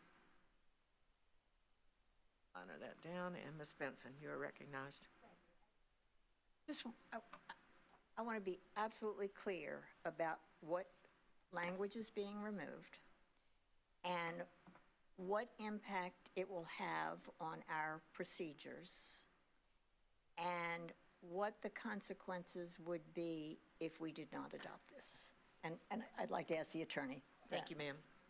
Mr. Pugh, can you please get it close to that Yes, ma'am, I'll try to get a little closer this time. Thank you, sir. So currently, our project manuals for any construction contract that we have out there have a couple of exhibits attached. One is this Equal Employment Opportunity Clause, and when you read it, it tells you to refer to this executive order for other additional information.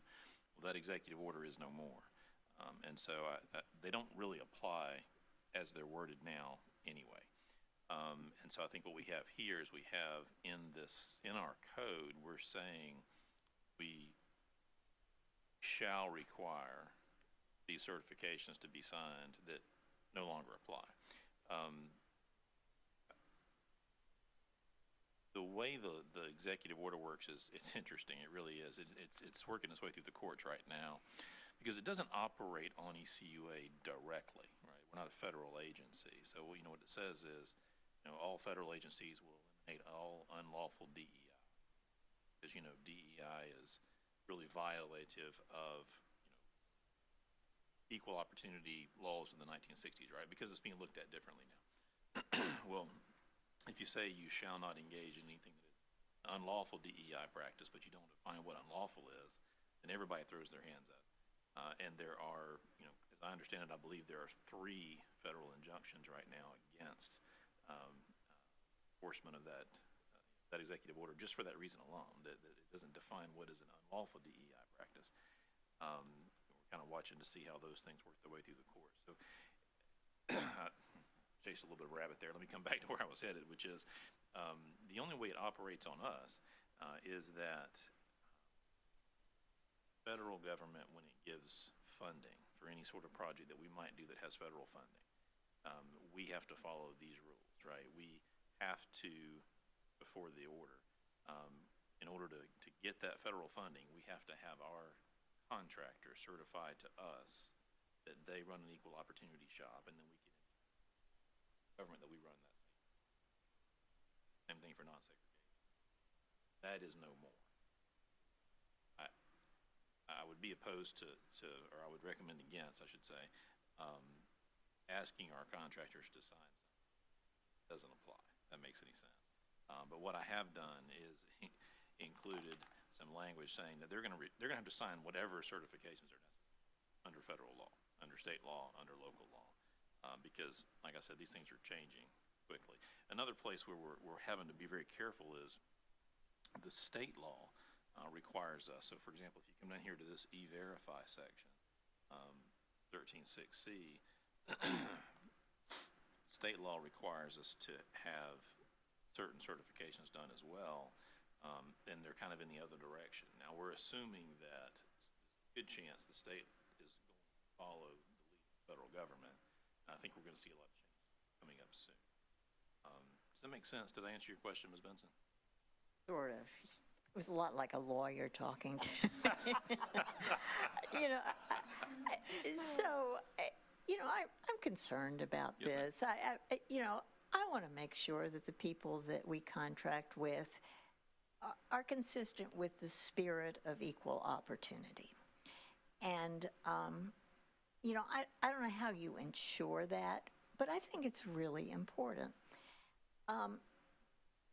And so I guess what we're doing today is going through a bureaucratic process, complying to a federal order.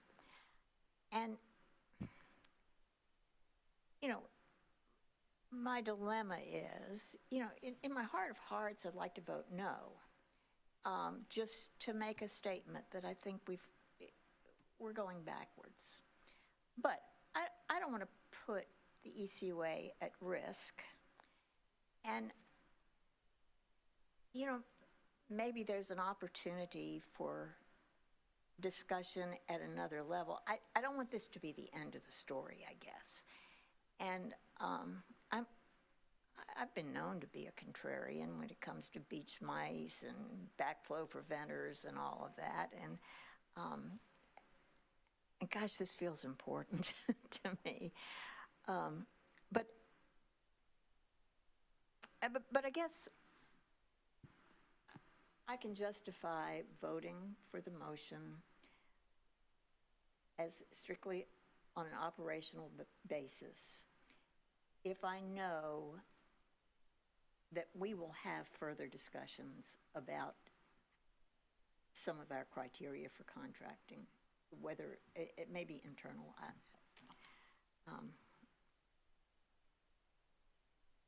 So I guess that's going to be my final reluctant position.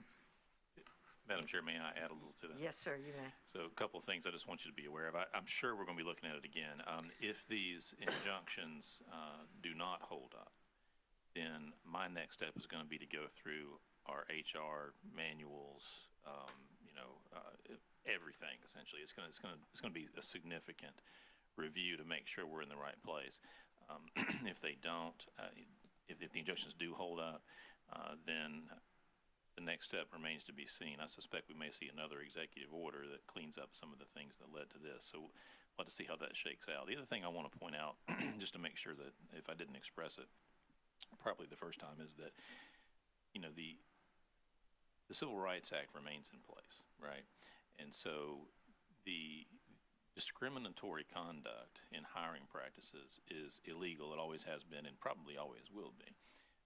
I think the idea behind the DEI prohibition is the notion that while not discriminating against somebody because of race, color, creed, etc., is a good thing, to then require that someone hires a minority, for example, what we think of as affirmative action, is going one too far, and essentially is trying to pull that back. And so I think that's where the line, reading between the lines, I believe that's where it's headed. And like I say, I just want to make sure that I keep us, this board, on the right side of federal regs as they change. Thank you. And- Ms. Benson, please continue. Yeah, Madam Chair, I feel a little Larry Walker-esque talking history, but I'm older than the other members of this board, and I had long hair and marched in the 60s, and we all thought things were going to change and we were going to create this perfect world, and it's not been as perfect as we thought it had been, and I still want that perfect world, and I guess we need to find a better way, and I don't want to go back. I still dream of a world where, every kid has that opportunity to be anything, do anything that they can be. And as a society, we haven't found the right vehicle to make that perfect world that I dream of. But I just don't want to go back. So reluctantly, I will support this, knowing that this is not the end of the story, but I hope it's not the end of the story. And I'm sorry to get on my bandwagon. You are fine.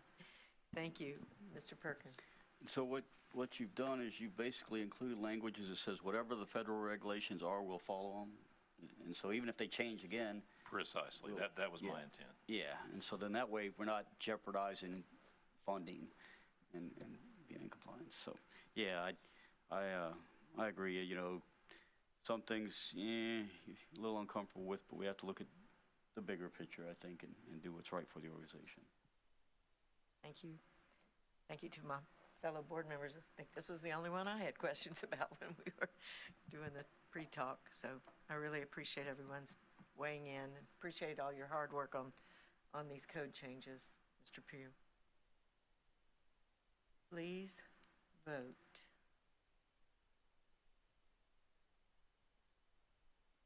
This board passes 4-0, and this board has had a couple pushbacks, and I like it.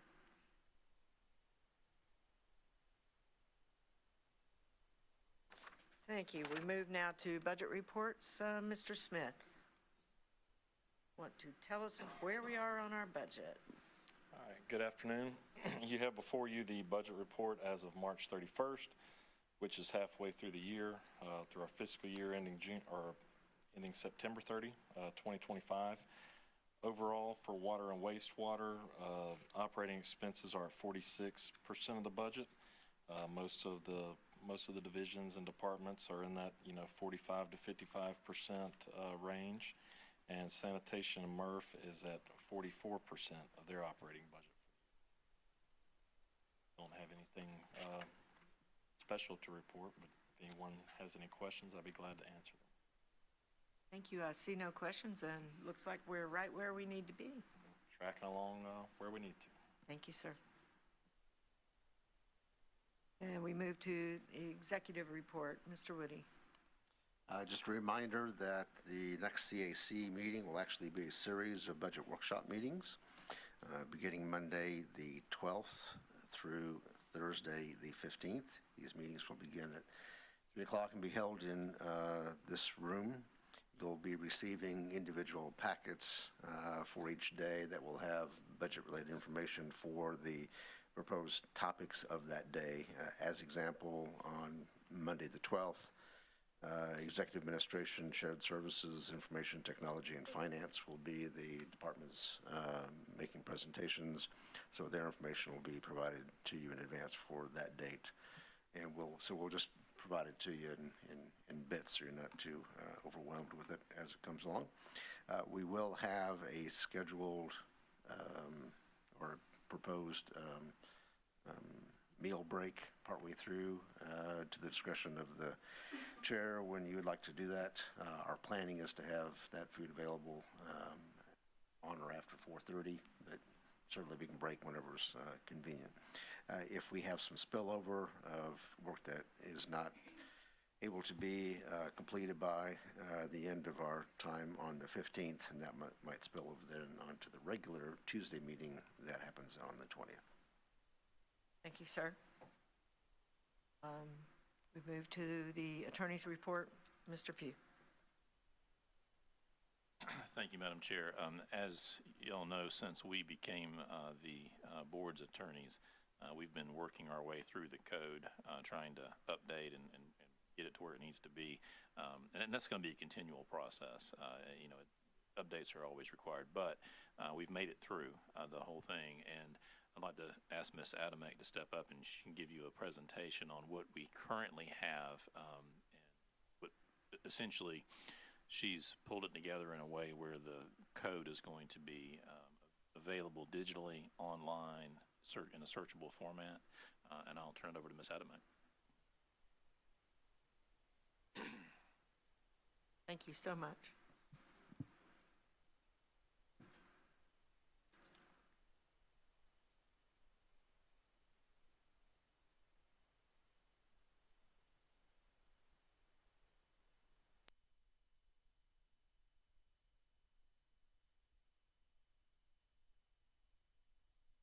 Okay.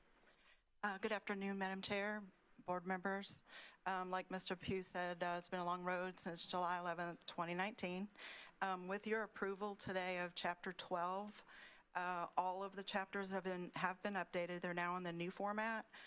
So I put this together. It's actually the book of the code, so it's one PDF. As the staff has been working on it, it's been by chapter in their intranet called the Clarifier. This is going to be the entire book as one PDF again, like he said, and I'm going to show you a few features just really quick. So, of course, this is the title page. The index has, you'll see in the blue lettering, it tells you what the chapters are. Our Enabling Act is actually Chapter 1. Over on the right-hand column is the effective date of each of the chapters. There are a bunch of reserved where they may have used to had something, but they've been replaced or deleted. With the Enabling Act, when you click the link, it'll take you to the Enabling Act. And you can scroll through the chapter and read it. I do also, I'll show you in a second, the top where you see it is blue, it is a hyperlink. It will take you back to the index, table of contents. I don't have the feature and I don't want to mess up the program, but I do also have it bookmarked. So when you're in PDF, you can have it in the left or right-hand side where you can see the bookmarks for each chapter if you prefer to navigate it that way. So each chapter will go administration. You can go through and look at it, and then chapter at the top in the blue, take it back to the table of contents. The rates, fees, and assessments, which is obviously our fees chapter. The word part is here, which we updated and separated out into Excel, what is now called Exhibit A. This blue Exhibit A will take you back to the table of contents, but there's another index. It's the ECUA rate schedule, which is what is referred to in Chapter 14. This is where it refers everyone to go to see the actual dollars. I firmly believe that dollars should be in Excel because that's where they belong. Also, you'll see, I know it's kind of small, I hope you can.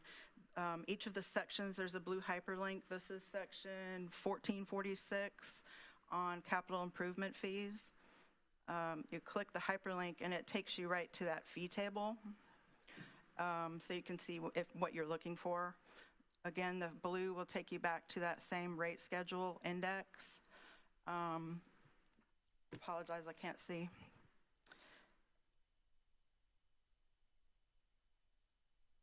The big ones that people might be interested in is like the Pensacola Beach water and wastewater system service charges.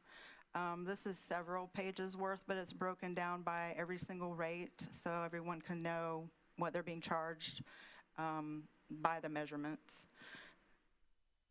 and then the top takes you back. At the top of this ECUA rate schedule, that takes me back to the main page as well. The Enabling Act, like I said, these are the effective dates. These are the active chapters of the laws of Florida that have governed ECUA. What I did is in the appendix, I added a ECUA history, which is the index of the special acts that have created and govern ECUA. Again, the same layout. It's a blue hyperlink that will take you to the actual law that you can read, scroll through. Chapter will take you back to the index of the ECUA history. There's a status column. Each of them have been repealed that you'll see. Let me go. Uh-oh. Now I've gone and done it. I'm going to take you down to the bottom. Ooh. So the most recent law that was done in 2022, law number 262, is where we amended with the legislative delegation. So that's the last one that's in place. And so anything involving the Enabling Act, it requires the legislation to make the changes in cooperation with ECUA, the board members and staff, and of course legal. That's a quick overview of it. Once all of the updates are made from what was done today with your approval on Chapter 13, I've got those revisions going to be made, and we'll get this published to staff members. It'll be able to be published on the website. I have emailed this to our internal staff as the PDF, so it is emailable. If you would like, I can email you your own personal copy of the code. It's just links inside the one PDF, so it's not like a large PDF size. But did you have any questions? See any questions? Just want to thank you for all your hard work. I know this was a long, drawn-out thing for you to do, but this is a great document. Absolutely, my pleasure. Yeah. I love how easy it is to maneuver. Yes, we do. Oh. Yeah. Thank you. You're too kind. We need an award. That's what we need. You need to buy dinner there, boss. That's right. I do want to commend Ms. Adamack. She's done a great job, and she's followed this through from beginning until now. Yeah, it is one of the things I greatly enjoy. I am very sad that Mr. Williams was not able to be here due to the death in his family. Very sorry to hear about that. Hopefully he watches the video back and gets to see the demonstration. But I'll email it to him as well. I don't know if it's intuitive enough with the blue and the hyperlinks. I don't know if there's a way we can do instructions for it. I can get with IT on that. Love it. I love the hyperlinks. They're great. Yeah, I figured you would. Thank you so much. Really appreciate you. Sure. Madam Chair, may I add a comment? Yes, sir. It's already been mentioned that we've been using individual chapters for a while on an internal share site we have called the Clarifier. And it's a wonderful resource to be able to do searches on for information now that it's all one document. Oh, it's absolutely wonderful. All those old documents that were in industrial files are now easily and readily accessible and searchable. Keep in mind, this is going to be going on our website for the general public to have access to that they haven't had before. So this is a wonderful resource for everybody across the board. Thank you very much. Absolutely. Thank you. Thank you very much. I'd like to commend your HR staff, Mr. Pugh. You have some dynamite people here. We talked today about doing a class on Robert's Rules, and she has the coolest thing that they have tabs on their Robert's Rules book, so you can just go straight to something when you have a question. So really, really fantastic staff. So I commend you both, and I commend your HR staff for finding these great people. Thank you, Madam Chair. Thank you. Appreciate it. And that concludes the attorney's report. Thank you, sir. We move now to unfinished business. I had just one question of where we are on the update to the mygov.com, and I think maybe Tommy can answer that. Are we any further along with the mygov.com discussion?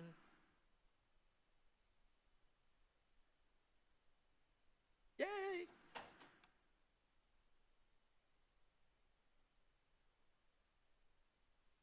Thank you, Hamad.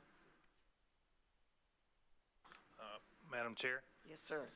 so the first part of the My Government Online was we were going to potentially use them for permitting software, but we found a much better option that, Stacy wasn't heading up that project. So they're getting ready to make a final decision on that. So the first part of it, we had a meeting with My Government Online just to kind of feel out what the potential was.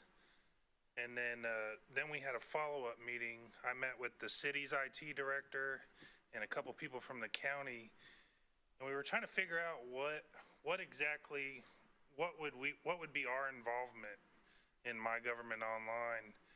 And we found out that the biggest need would be to show like delinquent accounts and things like that.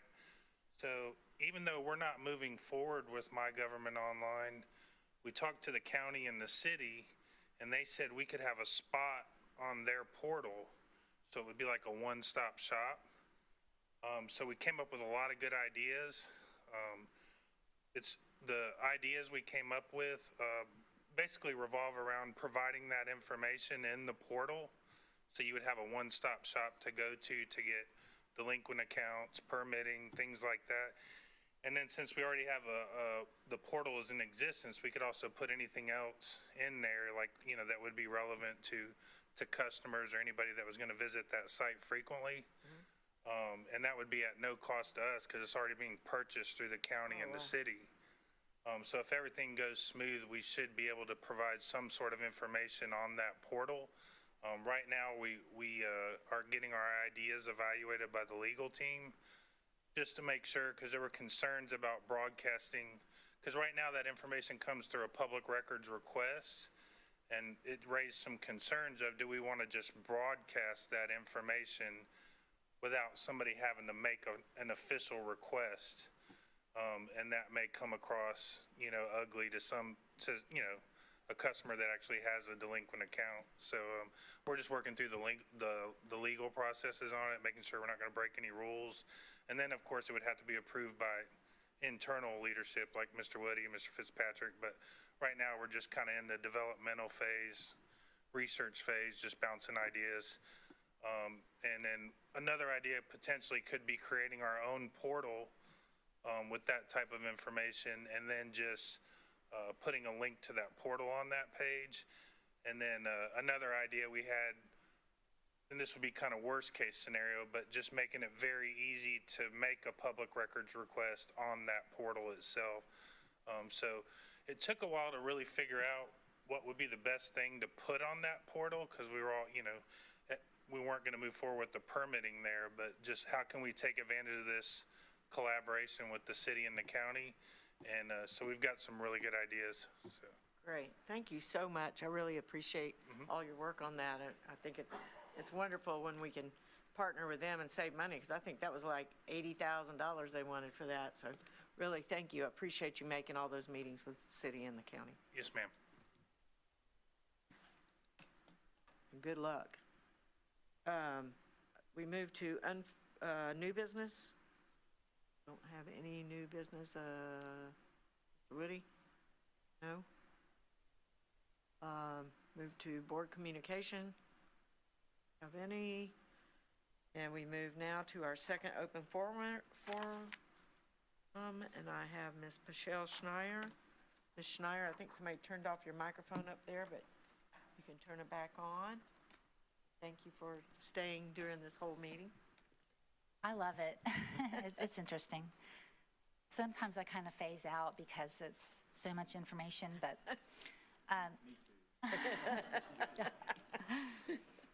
we could never tell by watching it.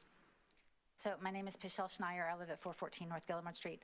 I just want to give my condolences to Mr. Williams for the death of his family member. My heart goes out to him. I'm sorry about that. I was hoping he would be here today. I was disappointed when I was walking in the door with Mr. Stevens, and Mr. Stevens is the person who told me he wasn't going to be here, and we were both kind of, not happy about that. So Mr. Williams was my political rival in 2020, and then I was on the Citizens Advisory Committee, and he was elected to the board, and I'm happy with the way things turned out. I think he's doing a great job. I think he's representing District 3 well, and I love the way he runs the Citizens Advisory Committee meetings. He's kind of entertaining. I like him. But anyway, I appreciate you, and I appreciate the entire board and all of ECUA. I know that public health and safety, public safety is your #1 priority, and I appreciate that. And I know that you genuinely keep public safety as the #1 priority. And that's the most important thing. I really appreciate that. Thank you. Thank you, Ms. Schneier. Really appreciate you. We move now to adjourn. I believe I need, oh, I'm sorry, Ms. Benson?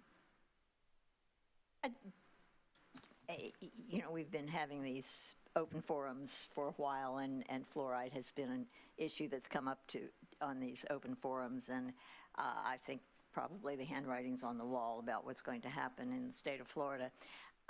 And we're at an interesting time. It's the dialectic between the individual freedoms and the overall good of the community, and we're seeing measles vaccines.